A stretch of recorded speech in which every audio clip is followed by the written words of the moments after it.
Howdy there, Marty here, and we're back in this video with a list of 10 graphic novel recommendations for book readers.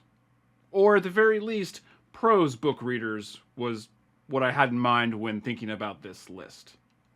Let's get right into it. I'm Foulmouth. F you, motherfucker. Quack!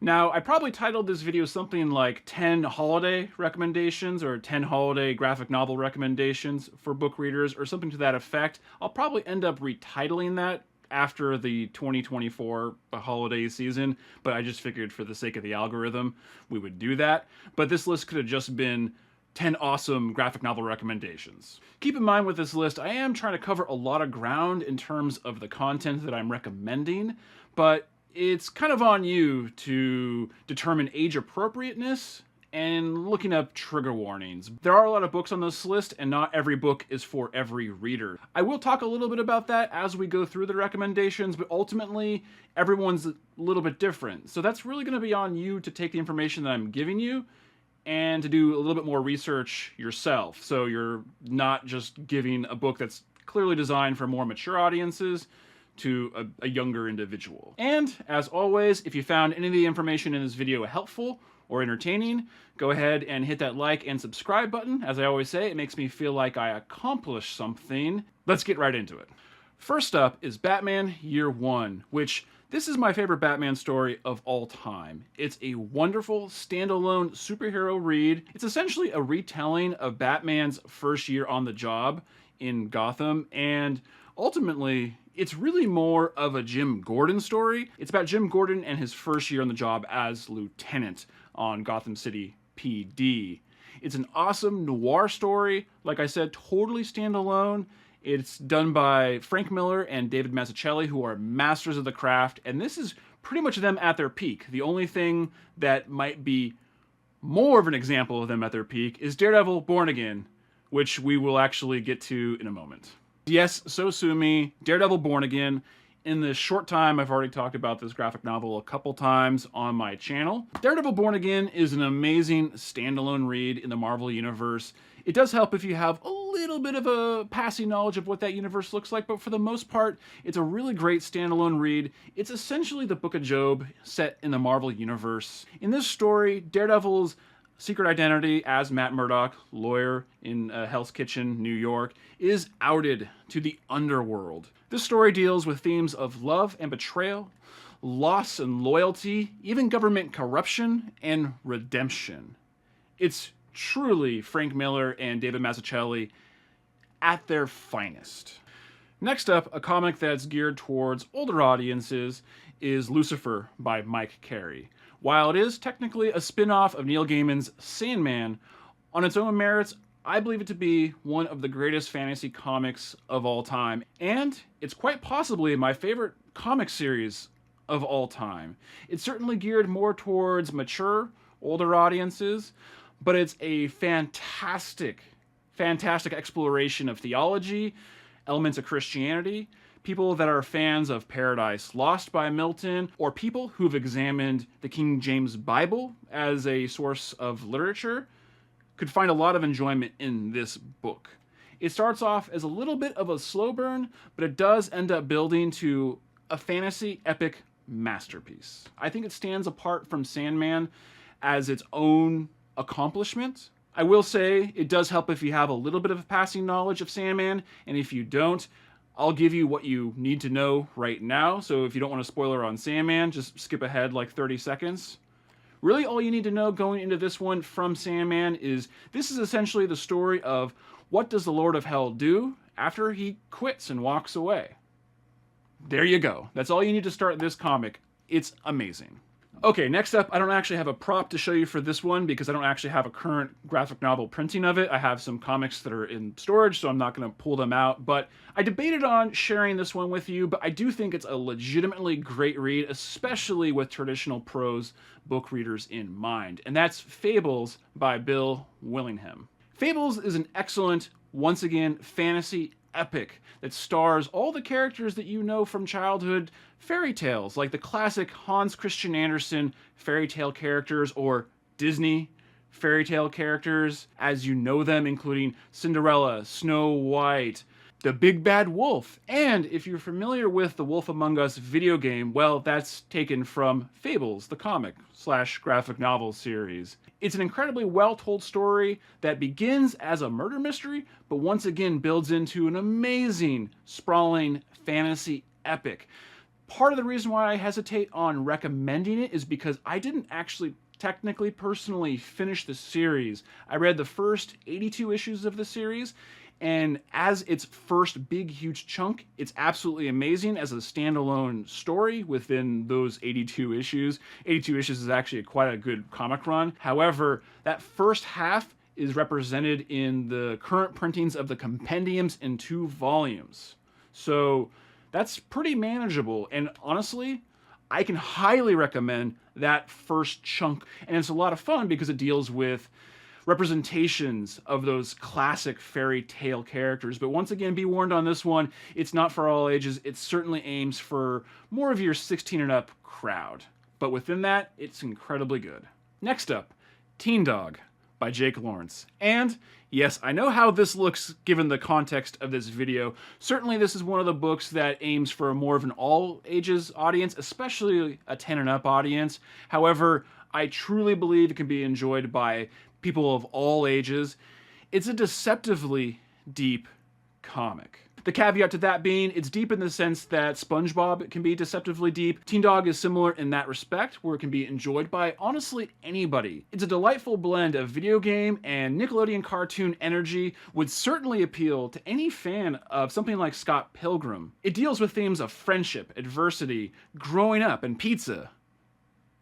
Yes, pizza is definitely a theme. I do highly recommend it though. Next up, I Kill Giants by Joe Kelly and Ken Nomura. This is an amazing comic book.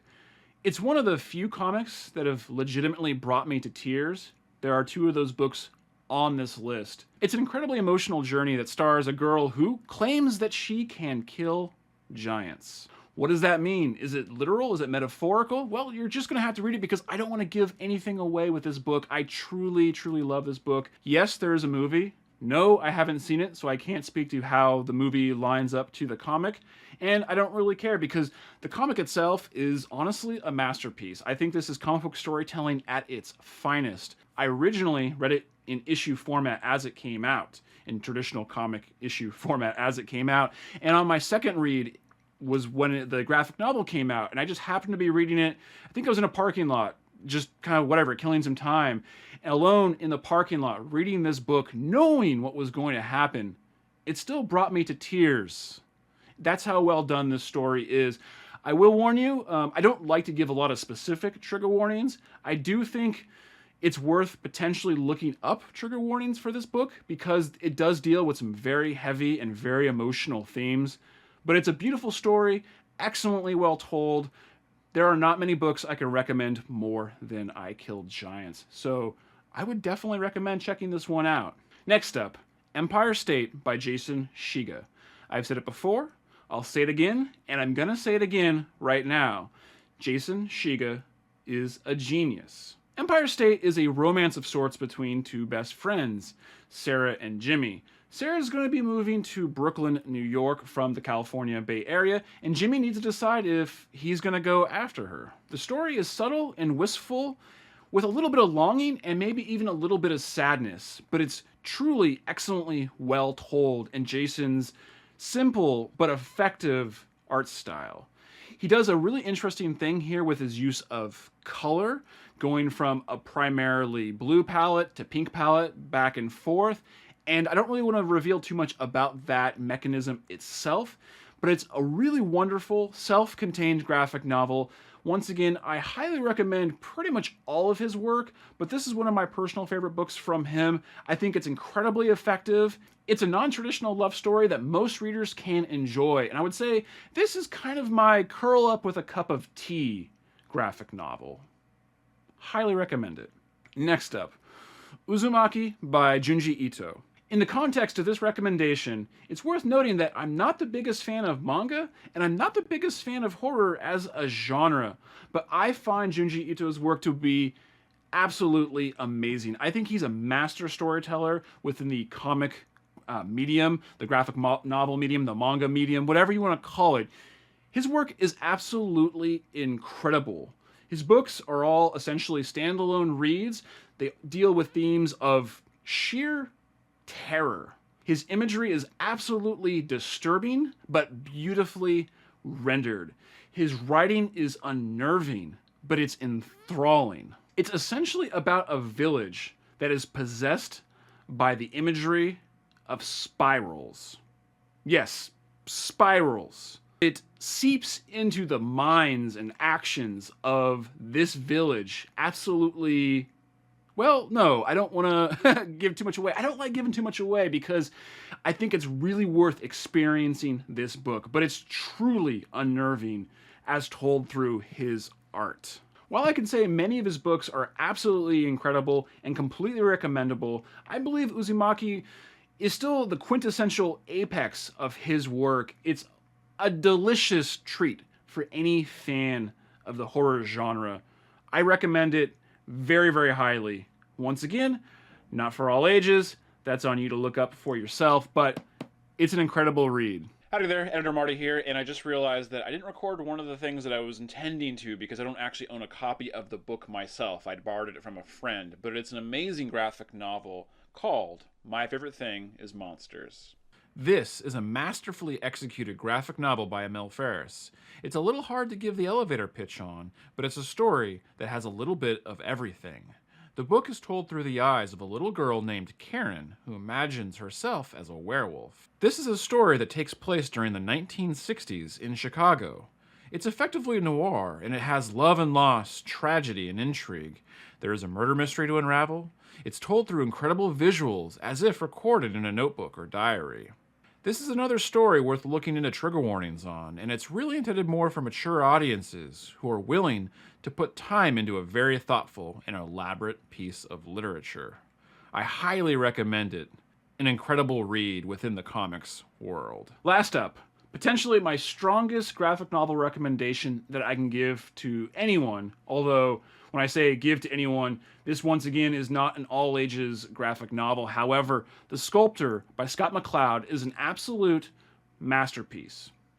I would put this book up there against Catcher in the Rye, To Kill a Mockingbird, Fahrenheit 451, all those books. I think that's how good this book is. Maybe not in terms of its messaging or social significance, but as a work of literature, I think it's absolutely incredible. Scott McCloud is best known for his book Understanding Comics, which is essentially the go-to guide for understanding the comic language. It's literally used in college comic courses throughout the country.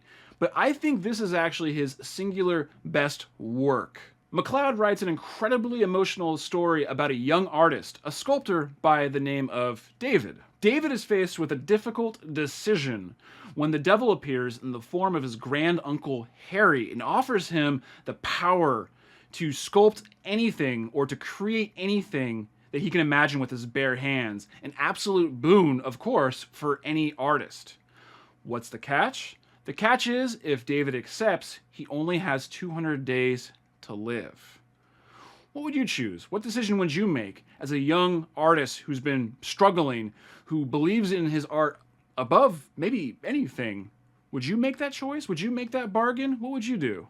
The story also features an amazingly well-told romance, and this is actually the other book on the list that brought me to tears. It's incredibly emotional. I think it's an absolute masterpiece in the medium, and I once again would say this stacks up against literally any book I've ever read. That's selling it pretty strong, I know, but that's how much I believe in this one. If I could give you a complete guarantee, a money-back guarantee on this one, I would, but obviously I can't. It's the internet. You just have to take my word for it. Maybe look up reviews on your own, but I think this is an incredible story. I absolutely love it. I can't recommend a book more than this book. If you have the ability to go to your local comic shop and research these books and look them up and buy them at a mom and pop local comic book store, please try to do so instead of turning to Amazon or even Barnes & Noble. I know that's not an option for everybody in all areas, but if you do have a local comic shop, please go ahead and check it out. Comic book stores are really the stewards of this particular literary art form, and they're for the most part owned and operated by real, genuine humans that actually exist and you can have a conversation with. Do that if you have the ability to, rather than just clicking on Amazon and giving Jeff Bezos even more money. Well, that's pretty much going to do it for this one. I sure hope you enjoyed the list. I hope you found it helpful, or at the very least, entertaining. And if you did, go ahead and hit that like button. If you'd like to see more videos from me, go ahead and hit the subscribe button. As I always say, it makes me feel like I accomplished something. But otherwise, I guess I'll see you in the next one. Bye.